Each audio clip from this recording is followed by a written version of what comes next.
Tensions remained high on Tuesday as Western leaders stepped up preparations for any Russian military action in Ukraine, with U.S. President Joe Biden saying he would consider imposing direct sanctions on Russian President Vladimir Putin. Would you ever see yourself personally sanctioning him if he did invade Ukraine? Yes. You would? I would see that. NATO said it was putting forces on standby and reinforcing Eastern Europe with more ships and fighter jets in response to Russia's troop buildup near the Ukrainian border. Political analyst Andrea Kendall-Taylor of the Center for New American Security told Reuters that a Russian invasion could set off the biggest global conflict since World War II. I mean, I think we're looking at potentially the most significant conflict that we have seen since World War II. When you look at the kind of composition, the size, the capabilities that Russia is building up on Ukraine's border, it suggests that they're preparing for a relatively significant invasion scenario where they could possibly, encircle Kiev and take half of eastern Ukraine. That's something we haven't seen in decades.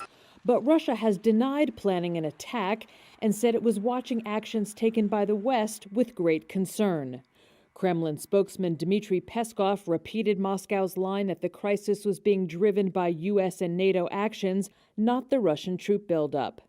Ukrainian President Volodymyr Zelensky, in a televised address Tuesday, urged citizens to stay calm and said work was underway to bring about a meeting between him and the leaders of Russia, Germany, and France. Yes, there's still shooting. Yes, there are still violations of the ceasefire. And the enemy troops haven't disappeared from the area near our borders. But the main thing is that we have 0 wounded and 0 killed. Protect your body from viruses, your brain from lies, your heart from panic. The U.S. Defense Department has said about 8,500 U.S. troops have been put on heightened alert and are awaiting orders to deploy to NATO's eastern flank. Biden on Tuesday said he may move the troops in the nearer term.